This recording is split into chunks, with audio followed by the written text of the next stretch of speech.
Hello guys, ഈ അടുത്ത് കണ്ട നല്ലൊരു ഒരു സിനിമയാണ് സൂത്രവാക്യം എന്നൊരു സിനിമ. ഷൈൻ ടോം ചാക്കോ ആണ് അതിലെ നായകനായിട്ട് അഭിനയിക്കുന്നത്. അതിൽ മറ്റ് വേഷങ്ങൾ ചെയ്തിരിക്കുന്നത് ഒരുപാട് പുതിയ ആർട്ടിസ്റ്റുകളുണ്ട്. പിന്നെ വിൻസി അലോഷ്യസ് ഉണ്ട്.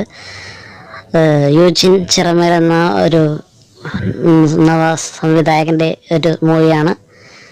നല്ല മനോഹരമായിട്ടുള്ളൊരു മൂവിയാണ്. ഇത്രയും നാൾ കണ്ടതിൽ വെച്ച് ഈ അടുത്ത് കണ്ടതിൽ നല്ല ഒരു മനോഹരമായിട്ടുള്ളൊരു മൂവി. ഈ മൂവിയുടെ പ്രത്യേകത എന്താണെന്ന് വെച്ച് കഴിഞ്ഞാൽ തികച്ചും ആ ഒരു ഗ്രാമീണ ഒരു ബാക്ക്ഗ്രൗണ്ടിൽ, ഗ്രാമീണ പശ്ചാത്തലത്തിൽ സംഭവിക്കുന്ന കാര്യങ്ങളെക്കുറിച്ചാണ് മൂവി പറയുന്നത്. അതുകൊണ്ട് തന്നെ എന്തുകൊണ്ട് ഇങ്ങനെയൊക്കെ ഇതിനൊരു ആക്ഷൻ എടുത്തില്ല, ചില സംഭവങ്ങളൊക്കെ നടക്കുമ്പോൾ ഉടനെ തന്നെ എന്താണ് ആക്ഷൻ എടുക്കാഞ്ഞത്, അല്ലെങ്കിൽ എന്തുകൊണ്ട് ഇങ്ങനെയൊക്കെ സംഭവിക്കുന്നു എന്ന് ചോദിച്ചു കഴിഞ്ഞാൽ അത് അവിടെയൊക്കെ ഗ്രാമപ്രദേശങ്ങളിൽ തികച്ചും അങ്ങനെയാണ് അത് സംഭവിക്കുന്നത്. അതുകൊണ്ടായിരിക്കും അത് അങ്ങനെയുള്ളൊരു പ്രതിഫലനം അതിൽ നിന്ന് ഉണ്ടാകുന്നത്. അപ്പോൾ കുറേ കാര്യങ്ങൾക്ക് നമുക്ക് ഒരു നാഗരിക ലോജിക്ക് പ്രയോഗിക്കാൻ സാധിക്കില്ല. കാരണം ഇത് തികച്ചും ആ ഒരു ഗ്രാമീണ പശ്ചാത്തലത്തിൽ സംഭവിക്കുന്ന കാര്യമായതുകൊണ്ട് ഇത് ഇങ്ങനെയൊക്കെയാണ് സിനിമയിലെ കാര്യങ്ങളൊക്കെ നടക്കുന്നത്. അപ്പോൾ ഇത് ഓരോ കാര്യങ്ങളും ഇത് ഇപ്പോൾ പെട്ടെന്ന് നോക്കുമ്പോൾ ഒരു പോലീസ് സ്റ്റേഷൻ്റെ മുകളിൽ എങ്ങനെ ഒരു ക്ലാസ് നടക്കുന്നതെന്നൊക്കെ ഒരു ചോദ്യങ്ങളൊക്കെ വരാൻ സാധ്യതയുണ്ട്. അത് തികച്ചും ഇപ്പോൾ ഒരു നഗരത്തിലാണെങ്കിൽ അത് അപ്പോൾ തന്നെ ഒരു ആക്ഷനൊക്കെ വരും. പക്ഷേ സിനിമയിൽ ഇങ്ങനെ കാണിക്കുന്നുണ്ട്, ഒരു പോലീസ് സ്റ്റേഷൻ്റെ മുകളിൽ സമയം കിട്ടുമ്പോൾ വിദ്യാർത്ഥികൾക്ക് ക്ലാസ് എടുക്കുന്നതും, പിന്നെ പിന്നെ വളരെയധികം മർദ്ദിച്ചതിന് ശേഷവും ഇതുവരെ ഒരു ആക്ഷൻ എടുക്കാതെ ഇങ്ങനെ ഇരിക്കുന്നതൊക്കെ ഉള്ള ഒരുപാട് ഇല്ലോജിക്കലായിട്ടുള്ള ക്വസ്റ്റ്യൻസൊക്കെ ഇങ്ങനെ കാണുന്ന വ്യക്തികളിൽ ഉണ്ടാകാതിരുന്നാൽ തന്നെയും അത് ചെന്നെത്തിക്കുന്നത് ഒരു നല്ലൊരു പശ്ചാത്തലത്തിലേക്കാണ് ഇതിൻ്റെ സ്റ്റോറി വരുന്നത്. അതിൻ്റെ ആകാംക്ഷ ഇത് തികച്ചും എല്ലാ ഒരു സർവ്വസാധാരണമായിട്ടുള്ളൊരു കാര്യമാണ്. പക്ഷേ അവതരിപ്പിച്ച രീതി ചിലപ്പോൾ ചില വ്യക്തികൾക്ക് ആക്സെപ്റ്റ് ചെയ്യാൻ സാധിച്ചില്ല എന്ന് വരാം. അത് യുക്തിവാദികളൊക്കെ ഉള്ള ഒരു കാലഘട്ടത്തിലായതുകൊണ്ട് അത് പെട്ടെന്ന് അതങ്ങനെ ഈസിയായിട്ട് മനസ്സിലാകണം എന്ന് നിർബന്ധമില്ല. അപ്പോൾ ഇതൊക്കെയാണ് ഈ ഒരു സിനിമയുടെ പശ്ചാത്തലം ആയിട്ട് ഒരു കാണുന്നത്. എന്നിരുന്നാലും ആ ഒരു പ്രകൃതി ഭംഗിയും ആ ഒരു ഗ്രാമീണ അന്തരീക്ഷവും അവിടുത്തെ ആളുകളുടെ ആ ഒരു നിഷ്കളങ്ക സ്വഭാവവും എല്ലാം കോർത്തിണക്കിക്കൊണ്ട് കുട്ടികളുടെ റോളായാലും മുതിർന്നവരുടെ റോളായാലും മനോഹരമായിട്ടെല്ലാവരും ചെയ്തിട്ടുണ്ട്. അതിൽ നിന്നാണ് ഈ ഒരു മൂവിയുടെ ഒരു ഉത്ഭവം. ഇത് വളരെയധികം ഒരു ഡെയറിങ് ആയിട്ടുള്ളൊരു സബ്ജക്റ്റും കൂടിയാണ്. ഇങ്ങനെ പറയാൻ ഈ കുറച്ച് നാളുകളായിട്ട് ഇങ്ങനെയുള്ള സബ്ജക്റ്റുകളൊക്കെ വന്നിട്ടില്ല. അപ്പോൾ ഇത് വളരെ മനോഹരമായിട്ട് ചിത്രീകരിച്ചിട്ടുണ്ട്. പിന്നെ ഒരു അറിയാതെ പെട്ടുപോകുന്ന ഒരു ക്രൈമിൽ ഒരു കുട്ടി പെട്ടുപോകുന്നൊരു കാര്യം കൂടിയൊക്കെയാണ് ഇതിൽ പ്രധാനമായിട്ടും വിശദീകരിക്കുന്നത്. അത് കാണേണ്ട ഒരു സിനിമ തന്നെയാണ്. അപ്പോൾ ഇതിൽ നായകൻ ഷൈൻ ടോം ചാക്കോൻ്റെ പെർഫോമൻസ് എന്ന് വെച്ച് കഴിഞ്ഞാൽ നല്ല രീതിയിൽ തന്നെയാണ് അദ്ദേഹത്തിൻ്റെ ആ ഒരു പെർഫോമൻസും. അത് നല്ല ഒരു പോലീസുകാരൻ്റെ റോള് അതിമനോഹരമായിട്ട് ചെയ്തു വെച്ചിട്ടുണ്ട്. പിന്നെ മറ്റ് ആർട്ടിസ്റ്റുകളും ഒന്നും അവർ അഭിനയിക്കുന്നതായിട്ട് നമുക്ക് തോന്നുന്നില്ല. എല്ലാവരും ലിവിങ് ആയിരുന്നു, ബിഹേവിങ് ചെയ്യുകയായിരുന്നു.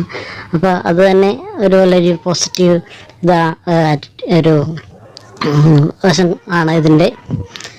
പിന്നെ ഇതിൽ വരുന്ന ഒരു നെഗറ്റീവായിട്ട് പറയാൻ ഒരു കാരണമേ ഉള്ളൂ. അതിൽ ചില അപ്രതീക്ഷിതമായിട്ടുള്ള എക്സാജറേഷൻ, ചില ഇമ്പോർട്ടൻസ് ഇതിനെന്തിനാ ഇത്ര ഇമ്പോർട്ടൻസ് കൊടുക്കുന്നത്, ഇങ്ങനെയുള്ള കാര്യത്തിന് ഒരു പ്രത്യേക ഇമ്പോർട്ടൻസ് വരുന്നത്, അതൊക്കെ മൂവി കാണുമ്പോൾ നമുക്ക് മനസ്സിലാവും എന്താണ് ഇത്രയ്ക്ക് അങ്ങനെ പെട്ടെന്നൊരു കൺഫ്യൂഷൻസ്, ഒരു ലോജിക്കലായിട്ടുള്ള ചില അറേഞ്ച്മെൻറ്റ്സ് സീൻസൊക്കെ നമുക്ക് കാണുമ്പോൾ തോന്നാം.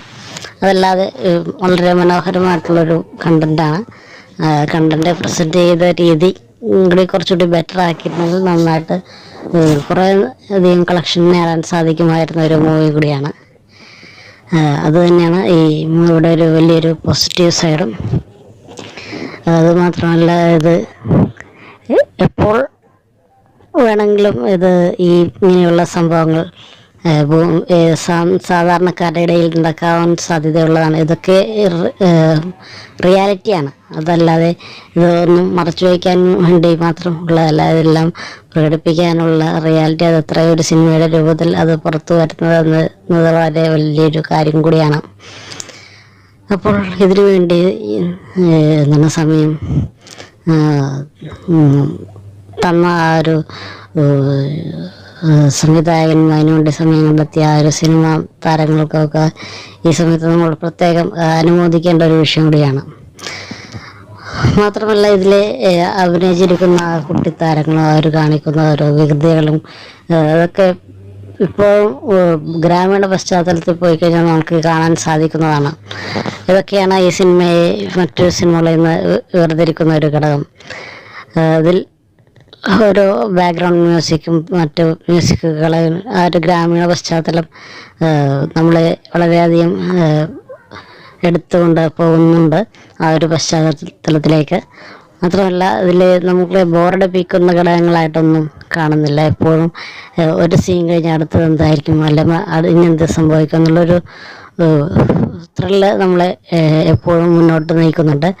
പ്രത്യേകിച്ച് ഫസ്റ്റ് ഹാഫ് വരെ നമ്മളൊരു ലെവലിലാണ് പോയിരുന്നെങ്കിൽ പിന്നെ വരുന്ന സെക്കൻഡ് ഹാഫിലേക്ക് കടക്കുമ്പോൾ ഇത് തികച്ചും ഒരു മറ്റൊരു വശത്തിലേക്ക്, ഒരു ത്രില്ലറിൻ്റെ അനുഭവം കുറച്ചും കൂടി ഡോസ് കൂടി വരുന്നൊരു കാഴ്ചയും കൂടി ഇതിൽ നിന്ന് കാണാൻ പറ്റും.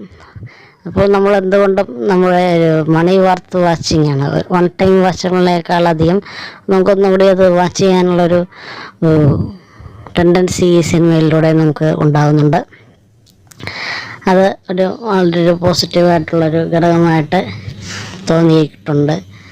മാത്രമല്ല ഇതിൽ കുറച്ച് വലിയ കാര്യമായിട്ടുള്ള ഒരു എമൗണ്ട് പേ ചെയ്തിട്ടുള്ളൊരു മൂവിയല്ല. മീൻസ് കുറേ അധികം കളക്ഷനോട് ഉപയോഗിച്ച് എന്താണ് നല്ല ഫണ്ട് ഉപയോഗിച്ചുള്ളൊരു മൂവിയായിട്ട് തോന്നിയിട്ടില്ലെങ്കിലും അത്യാവശ്യം സിനിമയ്ക്ക് വേണ്ട കാര്യങ്ങളെല്ലാം ഇവർ സെറ്റ് ചെയ്ത് വെച്ചിട്ടുണ്ട്. അപ്പോൾ അത് തന്നെ ചെറിയൊരു ബഡ്ജറ്റിൽ ചെയ്തൊരു മൂവിയാണെങ്കിലും അത് വൃത്തിയായിട്ട് ചെയ്താണ് അതിൻ്റെ മനോഹാരിത.